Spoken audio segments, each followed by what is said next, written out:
This is obviously the news, but sometimes the news you're watching also means you're living through history. And Congress is making history right now, launching these public impeachment hearings that began today with Ambassador and Army veteran Bill Taylor walking right up into Congress as the first key fact witness in the center of this Ukraine plot. Roughly 6 hours later, Taylor marched right on out of the hearing, and there was no motorcade waiting, no Secret Service. You can see him right here, a public servant just getting into a red Washington, D.C. taxi to leave.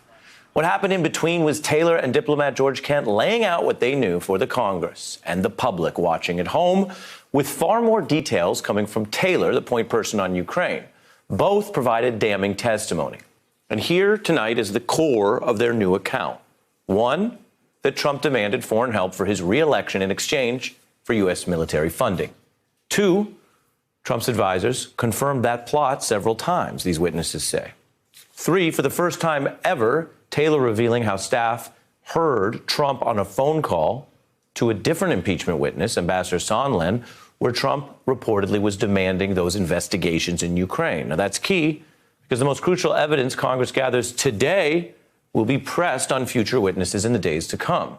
Four, this whole potentially impeachable plot did not come from Trump to the person running the State Department like a normal operation, but through Trump's advisor, Giuliani. That may sound like common knowledge by now, but remember, Giuliani publicly claims he was taking orders from the State Department. Today's testimony accuses him and Trump of lying. Why lie?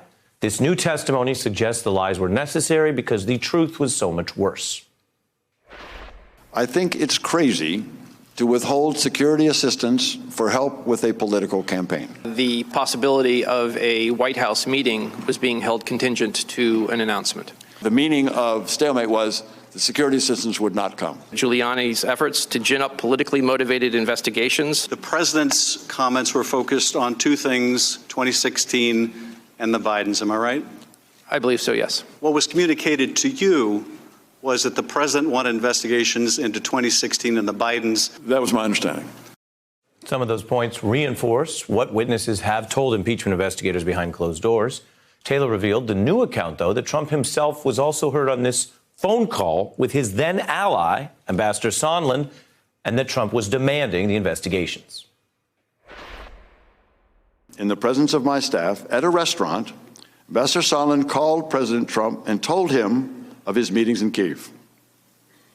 The member of my staff could hear President Trump on the phone asking Ambassador Sondland about the investigations. Ambassador Sondland told President Trump the Ukrainians were ready to move forward. Following the call with President Trump, the member of my staff asked Ambassador Sondland what President Trump thought about Ukraine. Ambassador Sondland responded that President Trump cares more about the investigations of Biden, which Giuliani was pressing for. These hearings are not a show. It's not like each one is supposed to end with a formal conclusion or some kind of moral. No, I want to tell you before we turn to our experts what's happening. Each hearing here is like a search for a brick of evidence. If the witnesses are credible, the bricks, they count up. They build on each other over time. Eventually, they're supposed to make a case. Alone, there's no open and shut case when you have, say, the single brick of Taylor saying somebody else heard that presidential phone call. But then that somebody else is actually going to address this committee on Friday in a private session, providing another potential brick. Then the former Ukraine ambassador targeted by Giuliani and Fox News, also speaking on Friday at another public hearing like today's. More bricks may yet come from Army officer Vindman. And then, of course, the person who was just name-checked, Ambassador Sondland, who sort of turned on Trump. They speak in other public hearings next week.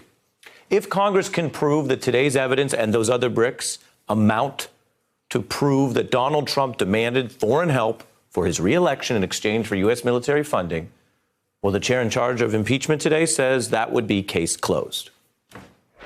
Is this what Americans should now expect from their president?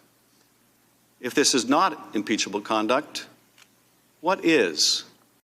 Hey, I'm Ari Melber from MSNBC. You can see more of our videos right here, or better yet, subscribe to our YouTube channel below. You could have been anywhere in the world, but you're here with us, and we appreciate that.